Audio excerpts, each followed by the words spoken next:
Merci pour la question.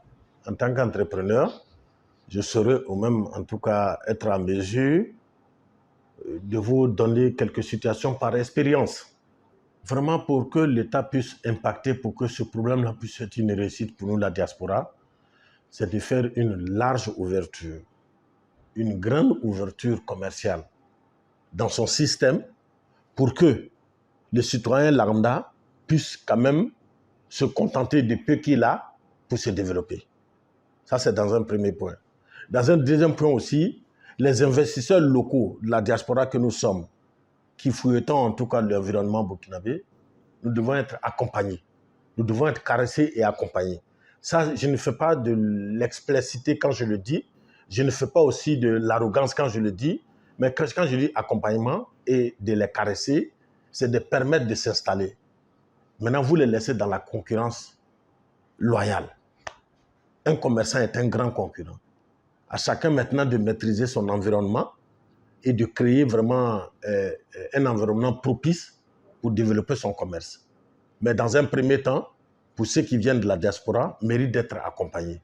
Quel qu'en soit leur chiffre d'affaires, doivent être accompagnés. Et quand il est installé, vous le laissez maintenant dans le but du commerce en général. Voilà, c'est ce que j'avais pensé. Ça va motiver en tout cas la diaspora à venir avec cet accompagnement. Aujourd'hui, le système est de sorte que nous ne sommes pas, la diaspora n'est pas avantagée en termes d'investissement au niveau du Burkina Faso. On devait nous faciliter comme les Maliens. Je vais vous prendre l'exemple sur le Mali. Le Mali, pour le domaine de construction, tout est subventionné. Je ne parle pas du Mali actuel où les choses ne vont pas bon train, où en fait, ils sont récriminés partout, et le FMI les ferme la porte, la CEDEAO les ferme la porte. Je ne parle pas de ce Mali-là. Je parlais du Mali d'Atta. Ce qui a facilité la diaspora malienne à investir au Mali. Parce qu'ils sont d'un apport de plus de 35% dans le PIB malien. Voilà, il faut expliquer ça tel qu'il est. Et au Burkina, ce n'est pas le cas. Au Burkina, ce n'est pas le cas. C'est difficile. Il faut que le Burkina comprenne que quand un compatriote sort en aventure et qu'il arrive à gagner de son pain quotidien et qu'il se rend au Burkina pour investir, il faut d'abord un accompagnement. Cet accompagnement, il n'existe pas au Burkina. Nous-mêmes, on a essayé, on n'a pas pu, on est rentré.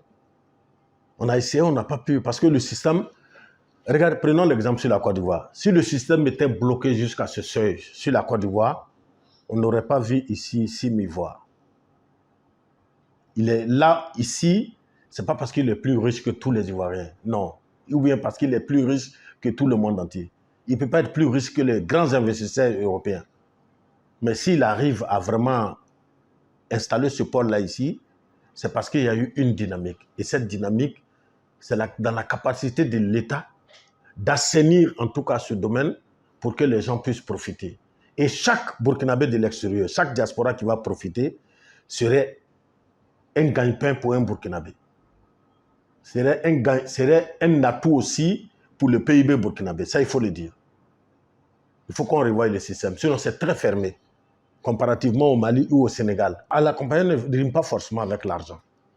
L'accompagnement rime avec la sécurité de sa personne, de son entreprise, pour qu'ensemble, ils puissent s'installer.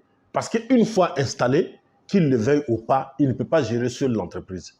Il est obligé d'embaucher 2 ou 3 personnes pour continuer. Et 2 ou 3 personnes embauchées au Burkina, c'est un PIB qui augmente. C'est dans ce sens-là que je vais canaliser en tout cas mes propos. Quand je vous parle du ministère du Commerce, qui a un démembrement qu'on appelle la Chambre de commerce, ils doivent revoir leur système.